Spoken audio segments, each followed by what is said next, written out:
From the Oklahoman newsroom, you're watching the Press Row. I'm Jenny Carlson here with Barry Trammell. Barry, Wednesday night, the LA Clippers come to town to play the Thunder, and the last time these two teams met was really a confirmation of these late game struggles that the Thunder has now, we've seen several times. How important is this game for the Thunder, not only in regards to that, but, the standings? This is a pretty big standings game, too.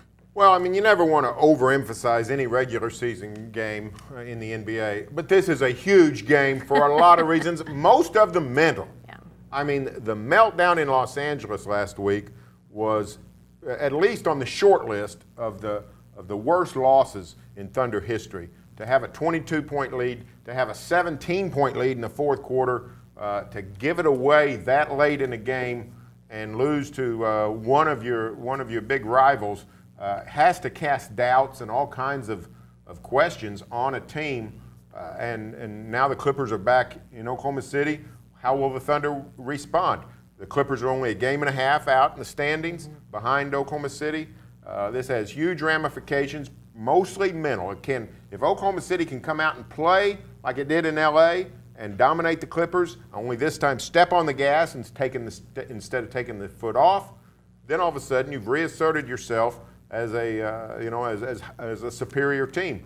But losing to the Clippers, to me, that would be a very, very bad sign. Yeah, and again, it is a situation where the Thunder and the Clippers are in very close proximity in the standings, and if you fall to that 4 spot, you're looking at a second-round matchup with the Warriors. There's just no getting around it when it comes to that being your matchup in the second round if you're the Thunder, because Warriors are not relinquishing that spot. So you want to continue to make sure that you're the solid 3, so at least you wait until the Western Conference Finals to play the Warriors. So I think that's important too. But, clearly, Barry, you mentioned just the meltdown, but then you take out the fact that, Blake Griffin's not on the floor for that game.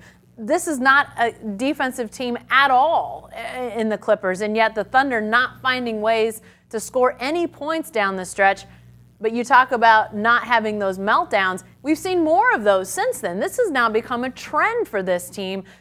You keep thinking they're going to break out of it, but I don't know if it's a great time to go against a team that you really need to beat and try to break that trend. It's a lack of focus, a lack of concentration. You keep thinking they'll rediscover it. They will focus. They will concentrate. But we saw it in Milwaukee. I mean, they just dominate Milwaukee, and then all of a sudden, late third quarter, just falls apart again. The Bucks early fourth quarter cut the lead to 2 points in a game in which the Thunder led by 20 most of the game. So they've got to work on this. They've got a great team. They've got great talent. They're one of the 3 or 4 best teams in the NBA. But when they have those missteps, not only does it cost them games, but it costs them confidence and it weighs on them mentally, and that will cost them in the spring. Well, and we talked about this early in the year, when they were having trouble down the stretch, and we thought, well, they'll get it figured out. Here we are again. They're still trying to get it figured out.